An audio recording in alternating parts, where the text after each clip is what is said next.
Moïse avait devant lui un grand avenir, puisque la fille du roi l'avait adopté comme son fils. Mais ses yeux furent ouverts, et il discerna l'au-delà qui succède aux choses du présent siècle et la rémunération. Il considéra les deux domaines, le présent, l'immédiat et le futur, l'éternel.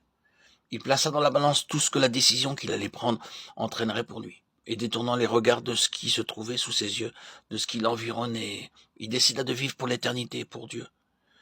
Humainement parlant, quelle perte. À sa portée, il avait les plaisirs et les trésors de l'Égypte. Mais regardant au-delà, il renonça à la qualité de fils de la fille de Pharaon. Il vient aussi pour nous un moment dans nos vies où se présente à nos yeux la céleste vision de la haute vocation de Dieu pour nous. En Jésus-Christ, enfant du roi, nous sommes encore sous des tuteurs et des gouverneurs jusqu'au moment fixé par le Père. Jusque-là, nous n'avons pas eu le sentiment qu'il dirigeait nos vies, qu'il préparait notre milieu, et cependant, il faisait notre éducation pour un service déterminé. Puis, l'heure sonne. Il faut que ceux qui doivent hériter toutes choses avec Christ comprennent leur haute vocation et qu'ils choisissent délibérément le chemin de la croix, comme le Maître, pour être rendu parfait. Car il écrit de lui, bien qu'il fût fils, il a appris l'obéissance par les choses qu'il a souffertes. Hébreux 5:8. Nous sommes héritiers de Dieu et co-héritiers de Christ, si toutefois nous souffrons avec lui afin que nous soyons aussi glorifiés avec lui. Romains 8:17. Il est nettement affirmé que la foi rendit Moïse capable de choisir l'affliction au lieu des plaisirs, l'opprobre au lieu des richesses. La foi est une vive représentation des choses qu'on espère et une démonstration de celles qu'on ne voit pas. Hébreux 11:1.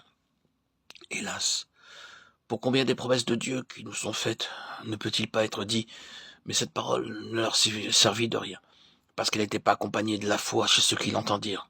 Hébreux 4:2. La foi fait la preuve des affirmations divines en agissant d'après celles-ci, et cette action démontre leur réalité. La foi fait la preuve des choses invisibles, elle les traduit en expériences pratiques, tangibles. De ceci, le cas de Moïse est un exemple frappant. Par la foi, il se détourna des plaisirs et des richesses qui s'offraient à lui, et portant ses regards au-delà.